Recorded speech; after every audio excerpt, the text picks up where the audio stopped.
जय हिंद मेरे प्यारे दोस्तों, मैं शुभम आप सबका स्वागत करता हूं CSE 2013 के वीडियो एनालिसिस में। तो अभी हम क्वेश्चन नंबर 81 से स्टार्ट करते हैं। देखिए क्वेश्चन कह रहा है Ilbert bill controversy is related to what. ठीक है, इल्बर्ट बिल कंट्रोवर्सी। देखिए imposition of certain restriction to carry arms by Indian, imposition of restriction on newspaper and magazine publish in Indian language. उसके बाद क्या है, removal of disqualification impose on Indian magistrate with regards to trial of European and removal of duty on imported cotton cloth. ठीक है, तो देखिए दोस्तों Ilbert bill controversy ये 1833 के आसपास हुई थी, आसपास क्या उसी साल हुई थी। ठीक है 1833। यहाँ पे देखिए लॉर्ड रिपन जो थे वॉइस रहे थे उस टाइम पे। ठीक है, और ये रिलेटेड था दोस्तों रिमूवल ऑफ डिस्क्वालिफिकेशन। मतलब यहाँ पे ऐसा किया गया था कि जो इंडियन मैजिस्ट्रेट है यानी जज है वो यूरोपियन लोगों के लिए अगेंस्ट में भी यहाँ पे जो है केस में जो है वर्डिक्ट दे सकते हैं। तो Indian magistrate with regard to trial of European, इसका देखिए बहुत ज़्यादा अपोजिशन हुआ था और इसलिए इसे इल्बर्ट बिल कंट्रोवर्सी कहते हैं। ठीक है, तो यहाँ पे इंडियन जजेस को अलाउ किया गया था कि ब्रिटिशर्स के अगेंस्ट में वो वर्डिक्ट दे पाए। ठीक है, तो ये याद रखिए। नेक्स्ट देखिए यहाँ पे imposition of restriction on newspaper and magazine publish in Indian languages. ये कहीं तो भी सुना हुआ सा लग रहा है ना। ये देखिए दोस्तों ये वर्नैकुलर प्रेस एक्ट की यहाँ पे बात हो रही है। ठीक है, ये वर्नैकुलर प्रेस एक्ट की यहाँ पे बात हो रही है। तो ये हमने ऑप्शन देख लिया, बाकी इनके ऊपर कुछ नहीं, आर्म्स ये भी कुछ नहीं है। यहाँ पे आंसर है हमारा सी, बाकी ये ऑप्शन में हमने डिटेल में देख लिया। नेक्स्ट क्या कहता है दोस्तों, question number 82, the rise in general level of price may be cause by. आप देखिए जनरल लेवल ऑफ प्राइस अगर राइज होता है यानी इन्फ्लेशन। ठीक है, इन्फ्लेशन के रीजन यहाँ पे पूछे है। ठीक है, इन्फ्लेशन के रीजन पूछे, increase in the money supply, सही बात है। Decrease in the aggregate level of output. अब देखिए आउटपुट अगर कम हो गया इसका मतलब यहाँ पे जो सप्लाई है वो कम हो गई, और सप्लाई अगर कम हो गई और यहाँ पे डिमांड अगर बढ़ गई, ठीक है, सप्लाई कम हो गई और डिमांड अगर बढ़ गई तो इन्फ्लेशन अपने आप हो जाएगा। इंक्रीज इन इफेक्टिव डिमांड, इसी का अपोजिट ये चल रहा है। तो यहाँ पे देखिए दोस्तों ऑल थ्री इज करेक्ट। ठीक है, और यहाँ पे एक चीज़ याद रखिएगा, इन्फ्लेशन जो है वो हमेशा इन्वर्सली प्रोपोर्शनल होता है रेट ऑफ इंटरेस्ट के, जो बैंक का रेट ऑफ इंटरेस्ट होता है। ठीक है, तो जितना कम रेट ऑफ इंटरेस्ट होगा यहाँ पे उतना ज़्यादा देखिए मनी सर्कुलेशन बढ़ेगा, क्योंकि लोन उतना लोग जो है उतना लोन लेंगे और इन्फ्लेशन यहाँ पे बढ़ेगा। तो ये इन्वर्स रिलेशन हम याद रखेंगे। ठीक है, तो rise in general level of price is due to all the three. तो यहाँ पे आंसर है हमारा 1 2 3। तो देखिए आप कितने बार इन्फ्लेशन रिपीट हो चुका है, मॉनेटरी पॉलिसी रिपीट हो चुका है, आरबीआई का रोल रिपीट हो चुका है, टाइट मनी पॉलिसी, उसके बाद ईजी मनी पॉलिसी, ये सारी चीज़ें बहुत बार रिपीट हो गई है। नेक्स्ट देखिए अगला क्वेश्चन है कि फॉरेक्स रिजर्व जो होता है उसमें क्या चीज़ें होती है। ठीक है, डायरेक्टली देखिए हमारे किताबों से सवाल आया है। ठीक है, फॉरेक्स रिजर्व में क्या होता है दोस्तों, यहाँ पे होता है foreign currency asset, gold holding with RBI and SDR. SDR का है स्पेशल ड्राइंग राइट, जो कि आईएमएफ से रिलेटेड है। ठीक है, यहाँ पे देखिए foreign currency asset, SDR and loans नहीं। ठीक है, वर्ल्ड बैंक से नहीं। ठीक है, यहाँ पे देखिए लोन फ्रॉम वर्ल्ड बैंक नहीं। तो यहाँ पे आंसर है हमारा बी। तो जो हमारा फॉरेक्स रिजर्व होता है दोस्तों इसमें ये सारी चीज़ें हमारी कवर्ड होती है। ठीक है, इंडिया का फॉरेक्स रिजर्व अभी बढ़ता कम ज़्यादा होता रहता है, तो इसलिए मैं यहाँ पे कोई डेटा आपको नहीं दे रहा हूँ, क्योंकि फालतू में एक डेटा बढ़ा के क्यों ही टेंशन बढ़ाना। कहता है which one of the following is likely to be the most inflationary in the effect. सबसे ज़्यादा इन्फ्लेशन कहाँ पे होगा। देखिए दोस्तों ये क्वेश्चन ऑलरेडी हमने कवर कर रखा है 2021 के प्री में, कि मोस्ट इन्फ्लेशनरी नेचर में क्या होगा, creating a new money to finance the budget deficit. अगर नया मनी यहाँ पे बनाया जाता है तो ये मोस्ट इन्फ्लेशनरी होता है। Borrowing from the bank to finance the budget deficit, इससे तो यहाँ पे देखिए इन्फ्लेशन नहीं बढ़ेगा, क्योंकि अगर बैंक से बोरोइंग कर लेगा गवर्नमेंट तो बैंक के पास पैसा कम बचेगा कंज्यूमर्स को देने के लिए, तो ये गलत। Borrowing from public to finance the budget deficit, इससे भी देखिए जो पैसा है यहाँ पे कम हो जाएगा। ठीक है, तो no inflation. Repaying the public debt, इससे हो सकता है, can be, but most inflationary जो है वो है हमारा यहाँ पे डी। मोस्ट इन्फ्लेशनरी क्या है, वो है हमारा डी। ठीक है, तो आई होप आपको ये समझ आ चुका होगा। ठीक है, और ठीक है, तो यहाँ पे आंसर है हमारा D is the correct answer. Creating a new money is the two finance the budget deficit is the most inflationary, directly CSE 2021 में भी आया है। अगला देखिए क्वेश्चन क्या कहता है, the supply of money remaining same. ठीक है, मतलब पैसा जो हमारे पास वो सेम है, and there is increase in the demand for money, और डिमांड बढ़ जाती है मनी के लिए, तो यहाँ पे क्या होगा। तो यहाँ पे देखिए दोस्तों जिसकी डिमांड बढ़ेगी उसका रेट बढ़ेगा, यानी कि increase in the rate of interest. अब देखिए यहाँ पे मैं कुछ कंसेप्ट आपको यहाँ पे क्लियर कराऊंगा, तो इसे आप जो है नोट डाउन कर लीजिएगा अच्छे से। ठीक है, सबसे पहले देखिए दोस्तों हमने देखा कि जो इन्फ्लेशन होता है हमारा ये इन्वर्सली प्रोपोर्शनल होता है रेट ऑफ इंटरेस्ट का, ये पहले ही क्वेश्चन में हमने देख लिया था। ठीक है, अब यहाँ पे देखिए दोस्तों दो सिचुएशन है। अगर रेट ऑफ इंटरेस्ट यहाँ पे बढ़ रहा है, ठीक है, रेट ऑफ इंटरेस्ट अगर बढ़ रहा है, और दूसरा है रेट ऑफ इंटरेस्ट अगर यहाँ पे कम हो रहा है, तो क्या होगा। अब देखिए रेट ऑफ इंटरेस्ट अगर बढ़ेगा दोस्तों तो यहाँ पे जो है इन्फ्लेशन हमारा कंट्रोल में आएगा, ठीक है। क्यों? क्योंकि लोग यहाँ पे लोन नहीं लेंगे, कम लेंगे, मतलब इससे क्या हो जाएगा, स्लो इकोनॉमिक ग्रोथ हो जाएगी क्योंकि मनी का सर्कुलेशन यहाँ पे कम हो जाएगा, ठीक है। फिर इससे क्या हो जाएगा, रिड्यूस हो जाएगा डिस्पोजेबल इनकम क्योंकि लोग यहाँ पे लोन कम ले रहे हैं, ठीक है। कॉस्ट ऑफ बोरोइंग देखिए यहाँ पे बढ़ जाएगी, कॉस्ट ऑफ बोरोइंग यहाँ पे बढ़ जाएगी। इसकी वजह से क्या होगा दोस्तों, एप्रिसिएशन हो जाएगा हमारे करेंसी का, एप्रिसिएशन हो जाएगा करेंसी का, और रेट ऑफ इंटरेस्ट बढ़ जाएगा तो यहाँ पे देखिए मोर सेविंग होगी, ठीक है, और अनएम्प्लॉयमेंट के चांसेस यहाँ पे बढ़ जाएंगे, ठीक है। ये सारा याद रख लीजिए आप, ठीक है। नेक्स्ट देखिए रेट ऑफ इंटरेस्ट अगर डिक्रीज होता है तो इसका अपोजिट इन्फ्लेशन यहाँ पे बढ़ेगा, इकोनॉमी बूस्ट होगी, ठीक है। यहाँ पे देखिए जो बोरोइंग है, ठीक है, बोरोइंग जो है वो हमारी चीपर हो जाएगी, यहाँ पे कॉस्ट ऑफ बोरोइंग बढ़ रही थी, ठीक है। मोर स्पेंडिंग, ठीक है, इसकी वजह से क्या होगा, हमारा सेविंग जो है कम हो जाएगा, इससे क्या होगा, डिप्रिसिएशन हो जाएगा करेंसी का, और अनएम्प्लॉयमेंट देखिए यहाँ पे डिक्रीज होगा, यहाँ पे इंक्रीज होगा। तो ये थोड़ा याद रख लीजिए, रेट ऑफ इंटरेस्ट बढ़ेगा तो क्या होगा, और रेट ऑफ इंटरेस्ट यहाँ पे कम होगा तो क्या होगा, ठीक है, क्या होगा। तो ये सारी चीज़ें बहुत इंपॉर्टेंट है हमारे अगले कंसेप्ट के लिए अगर क्वेश्चन बनता है कुछ तो। आगे देखते हैं, fruit stored in the cold chamber exhibit longer storage life क्यों, ठीक है, बेसिक क्वेश्चन है।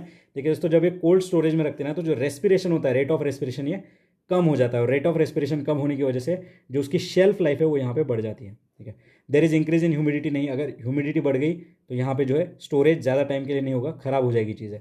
कॉन्सेंट्रेशन ऑफ CO2 इंक्रीज हो जाएगा तो भी यहाँ पे चीज़ें खराब हो जाएगी जल्दी। सनलाइट से एक्सपोजर होगा, ठीक है, exposure to sunlight is prevented, ये ठीक है, बट यहाँ पे जो मेन रीजन है कोल्ड चैम्बर में रखने का, और रेट ऑफ रेस्पिरेशन यहाँ पे कम होगा, ठीक है।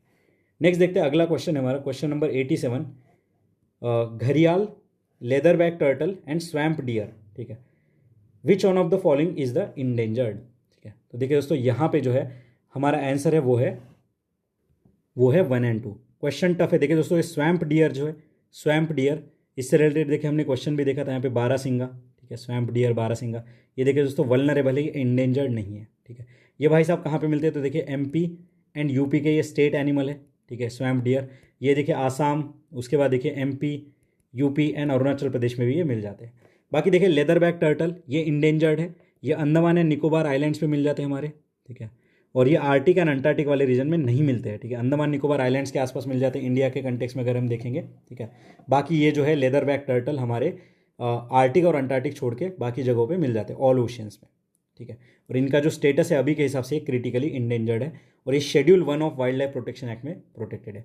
घड़ियाल देखिए मल्टीपल टाइम हम देख चुके हैं, ये देखिए चंबल रिवर में नेचुरल हैबिटेट में हमें देखने को मिलते हैं, फ्रेश वाटर है, ठीक है, नॉर्थ इंडिया में सोन रिवर इन सब जगह पे मिल जाता है, ठीक है। घड़ियाल बहुत बारी हमने देखा है, 2 से 3 बार इसे पढ़ा है। बाकी लेदर बैक टर्टल हमारे लिए न्यू था, तो ये हमने देख लिया कि all the oceans except Arctic and Antarctic ocean में मिल जाता है, ठीक है। स्वैम्प डियर ये ऑलरेडी हमने जो है बारहसिंगा वाला क्वेश्चन जो देखा था, बारहसिंगा, ठीक है, कहाँ पे था ये 2020 वाले प्री में, ठीक है, तो वहाँ पे हमने इसे कवर किया था। आंसर है हमारा यहाँ पे 1 and 2। नेक्स्ट आगे बढ़ते हैं, कहता है ball bearing use in bicycle and car is use because, ठीक है। तो बॉल बियरिंग सिंपल देखिए फिजिक्स का क्वेश्चन है, जब बॉल बियरिंग जो यूज़ होती है ना, जैसे कि ये अगर एक इस तरीके से यहाँ पे थ्रेड्स होते हैं, तो ये देखिए दोस्तों effective area of contact between wheel and axle reduce, ठीक है, ये रिड्यूस होता है, इसकी वजह से यहाँ पे जो फ्रिक्शन कम होता है, ठीक है। तो इस तरीके से होता है, देखिए ये बॉल बेयरिंग का ऐसे कुछ यहाँ पे डिज़ाइन होता है, ठीक है। तो याद रखिए कि बॉल बेयरिंग जो है यहाँ पे रिड्यूस करता है फ्रिक्शन को, और फ्रिक्शन रिड्यूस होगा तो यहाँ पे स्पीड हमारी ज़्यादा फास्ट रहेगी, ठीक है, इंक्रीज नहीं, ठीक है, नन ऑफ द अबव नहीं, यहाँ पे आंसर है हमारा सी। सिंपल सा क्वेश्चन है बॉल बेयरिंग से रिलेटेड। अभी ऐसे क्वेश्चन देखिए आते भी नहीं है, तो ज़्यादा इस पर आप जो है टेंशन मत लीजिएगा।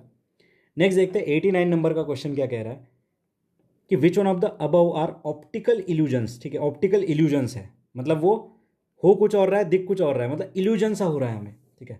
तो size of sun at dusk, colour of sun at dawn, ठीक है, moon being visible at dawn, twinkling of the star and pole star being visible in the sky, ठीक है। तो आपको लग रहा होगा यार थोड़ा सा टफ क्वेश्चन है, तो देखिए थोड़ा टफ है बट अभी इसे समझते हैं हम लोग। तो यहाँ पे देखिए दोस्तों इल्यूजन यानी कि जो दिख रहा है वो है नहीं, ठीक है। और यहाँ पे देखिए moon being visible at dawn, ये हमारा देखिए ऑप्टिकल इल्यूजन नहीं होता है, ठीक है, ये रियल होता है, ठीक है। Pole star being visible in the sky, ये भी रियल होता है, it is not optical illusion. तो 3 and 4 हटाइए, आंसर आ गया हमारा 1, 2 का 4, ठीक है। तो ऑप्टिकल इल्यूजन देखिए दोस्तों विजुअल इल्यूजन होता है जो कि रियलिटी से डिफर करता है। यहाँ पे देखिए sun at dusk, sun at dawn and twinkling of the star, ठीक है। तो ये हमारा आंसर आ गया यहाँ पे 1, 2 का 4। अगला क्वेश्चन हम देखते हैं क्वेश्चन नंबर 90, ठीक है। क्या कह रहा है कि rainbow is produce when sunlight falls on the drop of rain. क्या कहता है, rainbow is produce when sunlight falls on the drop of rain, which of the following physical phenomena is responsible for this. ठीक है, तो rainbow बनने के लिए कौन सी चीज़ें यहाँ पे रिस्पॉन्सिबल है, ऐसा ये पूछ रहा है हमें। ठीक है, तो देखिए दोस्तों यहाँ पे dispersion, refraction and internal reflection तीनों चीज़ें लगती है। अभी आपको लग रहा होगा कि यार ये कौन से क्वेश्चन आ गए फिजिक्स वाले। ठीक है, तो देखिए ये जैसे जैसे हम पीछे जाएंगे ना, अभी 2013, 2010, 2009, तो ऐसे थोड़े टेक्निकल क्वेश्चन बढ़ेंगे जो कि हम आगे चल के स्किप करेंगे। क्यों? क्योंकि अभी के पैटर्न के हिसाब से ये क्वेश्चन नहीं पूछे जाते हैं, तो हम यहाँ पे जो है हमारा ज़्यादा दिमाग, एनर्जी और टाइम जो है वेस्ट नहीं करेंगे, हम थोड़ा पढ़ेंगे, आगे बढ़ेंगे। तो यहाँ पे भी यही चीज़ करनी है। देखिए ये तीनों चीज़ें जो है ये हमारे रेनबो बनने के लिए यहाँ पे यूज़ होती है।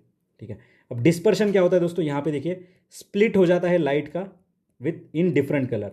ठीक है, तो लाइट जो है हमारी वाइट लाइट यहाँ पे स्प्लिट हो जाती है अलग अलग कलर में। ठीक है, रिफ्रैक्शन किसे कहते हैं दोस्तों, यहाँ पे बेंडिंग ऑफ लाइट हो जाता है, मैं सिंपल लैंग्वेज में आपको बता रहा हूँ। और इंटरनल रिफ्लेक्शन देखिए दोस्तों, ऑप्टिक फाइबर जो होते हैं हमारे, ऑप्टिक फाइबर केबल्स आपने सुना होगा, इसमें इंटरनल रिफ्लेक्शन होता है, टोटल इंटरनल रिफ्लेक्शन। ठीक है, तो यहाँ पे देखिए ऑल 3 इज रिस्पॉन्सिबल, आंसर है हमारा 1, 2, 3। नेक्स्ट आगे बढ़ते हैं। Many transplanted seedling do not grow because, क्यों ग्रो नहीं होते, सिंपल बायोलॉजी का क्वेश्चन है। अब देखिए दोस्तों ट्रांसप्लांटिंग के टाइम पे क्या होता है, यहाँ पे most of the root hair are lost during transplantation, इसके वजह से जो है दोबारा ग्रो करने में उन्हें प्रॉब्लम होती है। तो क्वेश्चन नंबर 91 जो है इसका आंसर है हमारा सी। ठीक है, soil do not contain favourable mineral, नहीं। Most of the root hair grip the new soil, नहीं।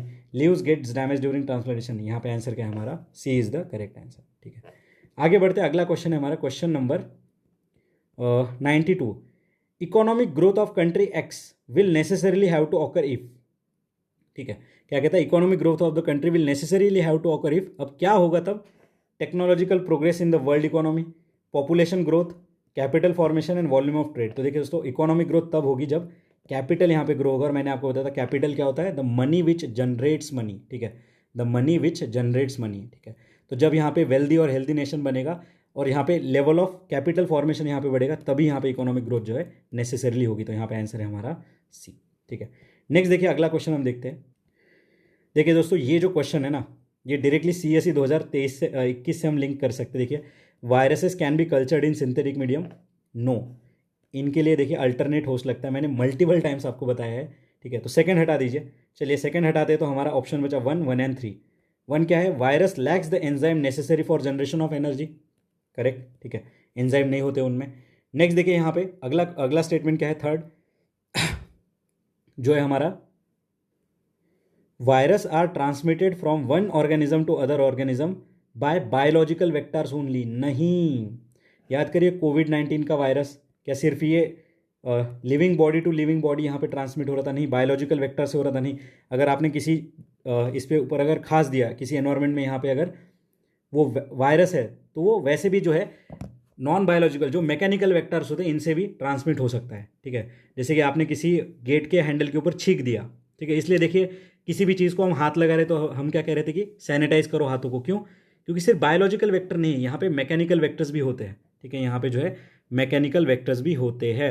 इस वजह से देखिए दोस्तों ये स्टेटमेंट हमारा हो गया गलत, ओनली वर्ड की वजह से। ठीक है, अब देखिए कुछ बायोलॉजिकल वेक्टर यानी देखिए मॉस्किटोज से देखिए बहुत सारे वायरस जो है यहाँ पे फैलते हैं। ठीक है, तो इस तरीके से हमने देखा। बाकी देखिए ये भी गलत है, ये भी गलत है, बचा हमारा फर्स्ट और यही हमारा सही है। ठीक है, 1 only is the correct answer here. बाकी दोनों स्टेटमेंट यहाँ पे गलत है। देखिए वायरस के ऊपर कितने क्वेश्चन यहाँ पे देखिए आ चुके हैं PYQs में। आगे देखिए मैंने आपको ये क्वेश्चन बताया था 2018 में, और आपको बताया था याद रखिए ये क्वेश्चन रिपीट होगा, और यहाँ पे रिपीट हुआ है।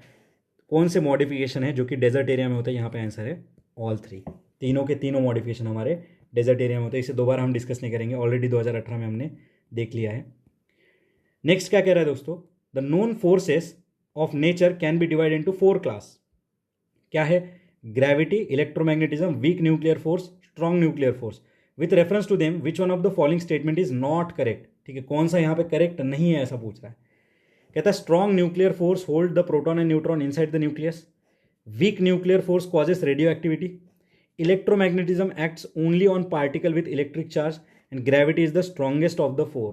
अब देखिए दोस्तों यहाँ पे जो है सीधा अगर थोड़ा सा अगर हम कॉम्प्रहेंसिव मैनर में सोचें तो जो फर्स्ट स्टेटमेंट देखिए क्या है, gravity is the strongest of the 4। ठीक है, तो देखिए दोस्तों ग्रेविटी हमारा यहाँ पे वीक है of the all the above 4। ठीक है, तो ग्रेविटी यहाँ पे स्ट्रॉन्गेस्ट नहीं है। सो क्वेश्चन नंबर 95 का हमारा आंसर क्या है? ए। ठीक है, सो ग्रेविटेशनल फोर्स जो है वीक फोर्स है, बट इसका इनफाइनाइट रेंज है, ठीक है। बाकी देखिए तीनों स्टेटमेंट यहाँ पे करेक्ट है, नॉट करेक्ट पूछा था तो इट इज़ नॉट करेक्ट, बाकी तीनों यहाँ पे सही है कि electromagnetism act only particle with electric charge. देखिए ओनली वर्ड से गलत मत समझिए, इलेक्ट्रोमैग्नेटिज्म का मतलब वही है कि जब इलेक्ट्रिक चार्ज यहाँ पे अगर किसी मेटल के ऊपर अप्लाई होता है तो यहाँ पे इलेक्ट्रोमैग्नेटिज्म की प्रॉपर्टीज देखने को मिलती है। वीक न्यूक्लियर फोर्स से रेडियो एक्टिव होती है, सही बात है, ठीक है। और स्ट्रॉन्ग न्यूक्लियर फोर्स जो है यहाँ पे होल्ड करके रखता है प्रोटॉन एंड न्यूट्रॉन्स को। अगला क्वेश्चन हम आगे बढ़ते हैं, question number 96, Higgs boson particle के बारे में, ठीक है। Higgs boson particle have become frequent in news, देखिए 2013 में न्यूज़ में आए हो गए। What is the importance of discovering the particle. अब देखिए मुझे पता नहीं है क्या है हिग्स बोसॉन, ठीक है, इसका क्या जो है रिलेवेंस है ये भी नहीं पता है, फिर भी हम ऑप्शन देखते हैं अभी, ठीक है। क्या कह रहा है, it enable us to create better fuel for nuclear fission, ठीक है, better fuel for nuclear fission बनाने के लिए हेल्प करेगा। इट विल इनेबल अस, क्या कह रहा है, it will enable us in near future to develop a technology for transferring matter from one point at another without traversing the physical space, ठीक है, मतलब ये टाइम ट्रेवल है ऐसी कुछ बात कर रहा है। It will enable us to understand why elementary particle have mass. तो देखिए दोस्तों यहाँ पे जो हिग्स बोसॉन है दोस्तों, यहाँ पे दो साइंटिस्ट थे, ठीक है, सत्येंद्र नाथ बोस और यहाँ पे दूसरे जो भाई साहब है उनका नाम है पीटर हिग्स, ठीक है। तो इन्होंने यहाँ पे देखिए हिग्स बोसॉन एक पार्टिकल जो ढूंढा था, पार्टिकल फिजिक्स में बहुत इंपॉर्टेंट है दोस्तों। इसने बताया था it will enable us to understand the why elementary particle have mass. बाकी देखिए यहाँ पे ये जो ट्रैवल वाली बात है ये गलत है और जो न्यूक्लियर फिजन वाली बात भी गलत है, ठीक है। यहाँ पे ये पार्टिकल फिजिक्स से रिलेटेड है, creation of star planet in सब चीज़ों के लिए यहाँ पे देखिए हमें हेल्प होती है, ना कि न्यूक्लियर फिजन वाले में, ठीक है, या फिर यहाँ पे जो है ट्रैवल वाली बात करिए। तो देखिए क्वेश्चन थोड़ा टफ था बट अभी हमने समझ लिया कि हिग्स बोसॉन पार्टिकल क्या है। तो ये हमें फंडामेंटल पार्टिकल है जो कि प्रोवाइड करता है मास से रिलेटेड ये सारी चीज़ें हमें हेल्प करने में, ठीक है। यहाँ पे आंसर क्या है हमारा, वन ओनली। तो याद रखिएगा हिग्स बोसॉन आ सकता है अगले प्री में, ठीक है, क्योंकि इसका जो इंपॉर्टेंस है अभी भी उतना ही बरकरार है, ठीक है, उतना ही बरकरार है। अगला क्वेश्चन देखते हैं 97, क्या कहता है, माइकोरिजल बायोटेक्नोलॉजी। देखिए माइकोरिजल बायोटेक्नोलॉजी, ठीक है, has been use in rehabilitating degraded site because mycorrhiza enables the plant to, ठीक है। अब देखिए दोस्तों माइकोरिजा बायोटेक्नोलॉजी जो है, देखिए बायोटेक्नोलॉजी ये हेल्प करेगी to rehabilitate the degraded land, to resist the drought and increase the absorbed area, tolerate the extreme of pH and to resist the disease infestation. तो देखिए दोस्तों बायोटेक्नोलॉजी तीनों यहाँ पे एप्लीकेशन है, all three is the correct, ठीक है। तो ये जो माइकोरिजल बायोटेक्नोलॉजी है दोस्तों ये तीनों कंटेक्स्ट में हमें यूज आएगी। अब देखिए माइकोरिजा क्या होता है दोस्तों, यहाँ पे फंजाई और प्लांट का देखिए यहाँ पे क्या है अलायंस होता है, ठीक है। यहाँ पे देखिए फंजाई और प्लांट का यहाँ पे एक तरीके से दोनों एक दूसरे के साथ सिम्बायोसिस यहाँ पे इनका होता है, ठीक है। और ये जो माइकोरिजा है दोस्तों एक तरीके से बायो फर्टिलाइजर करके एक्ट करता है, ठीक है, बायो फर्टिलाइजर जो कि हेल्प करता है सॉइल की जो कंडीशन है उसे सुधारने में, जैसे कि ड्रॉट रेजिस्टेंस, एब्जॉर्ब्ड एरिया बढ़ाने में, एक्सट्रीम पीएच को टॉलरेट करने में और डिसीज इन्फेस्टेशन को जो है यहाँ पे रजिस्ट करने में। याद करिए ऐसा ये क्वेश्चन हमने जेनेटिक इंजीनियरिंग वाला देखा था कि एग्रीकल्चर में कैसे यूज़ आएगा। तो यहाँ पे आंसर क्या है दोस्तों, ऑल थ्री इज़ करेक्ट, 97 का ऑल थ्री इज़ करेक्ट। आगे देखिए दोस्तों नेशनल डेवलपमेंट काउंसिल, वैसे क्वेश्चन पूरा जो है पुराना हो चुका है क्योंकि अभी एनडीसी है ही नहीं, अभी नीति आयोग है, तो ये क्वेश्चन डिस्कस करके भी कोई फ़ायदा है नहीं। अल्दो इसका आंसर 134 है, तो बस बताने के लिए मैंने आपको बता दिया। चेयरमैन ऑफ फाइनेंस कमीशन यहाँ पे नहीं है, तो देखिए फाइनेंस कमीशन के चेयरमैन को कहीं भी घुसा देंगे। जैसे हमने एक देखा था कि प्लानिंग से एसोसिएटेड क्वेश्चन था कि which one of the following is related to the planning. देखिए और एक दूसरा क्वेश्चन था हमने 2019 में देखा था कि रेगुलेटर को रेगुलेट करने का काम कौन करता है, वहाँ पे भी फाइनेंस कमीशन घुसा दिया था। तो ये कहीं पे भी जो है यहाँ पे इंक्लूड कर देते हैं, ठीक है, यहाँ पे इसकी एंट्री ले आते हैं, ठीक है। तो ये यहाँ पे सेकंड गलत है, आंसर है हमारा 134। इतना याद रखिए एनडीसी के बारे में, ज़्यादा इसमें हमें जाने की जरूरत नहीं है। ये national income of a country, question number 99 क्या कह रहा है कि national income of a country for a given period is equal to, ठीक है। तो देखिए दोस्तों यहाँ पे जो आंसर है हमारा क्वेश्चन नंबर 99 का वो है D, money value of final goods and service produce, ठीक है। अब यहाँ पे देखिए आपको लगेगा ए आंसर है बट नहीं, यहाँ पे जो ऑफिशियल की थी उसके हिसाब से आंसर है हमारा डी। तो क्वेश्चन नंबर 99 का आंसर क्या है, the national income of a country क्या है, तो it is a money value of final goods and service produce in a country, ठीक है, money value of final goods and service produce in the country. देखिए national income का formula भी हमारा consumption plus investment plus government expenditure और यहाँ पे export minus import, ठीक है। तो सिग्जम नाम का एक फॉर्मूला है जो कि मुन्नाल सर हमें पढ़ाते हैं, ठीक है। तो यहाँ पे आंसर क्या है हमारा डी, ठीक है, यहाँ पे आंसर है हमारा डी। और यहाँ पे देखिए दोस्तों थोड़ी और एडिशनल इन्फॉर्मेशन, तो यहाँ पे आप याद रखिए कि दादा भाई नौरोजी थे, ठीक है, इन्होंने फर्स्ट टाइम एस्टिमेट किया था नेशनल इनकम को 1867 में। और यहाँ पे एक दूसरी पर्सनैलिटी है VKRV राव, ठीक है, इन्हें कहा जाता है father of national income in India. तो ये देखिए, अगर इकोनॉमी से रिलेटेड किसने काम किया था हमारी हिस्ट्री में, तो VK RV राव, जो father of national income in India कहते हैं, और दादा भाई नौरोजी, इन्होंने फर्स्ट टाइम एस्टिमेट किया था हमारे नेशनल इनकम को। ठीक है, और इन्होंने देखिए फर्स्ट साइंटिफिक एस्टिमेट दिया था नेशनल इनकम का 1931 में। तो ये दो नाम यहाँ पे याद रखेंगे।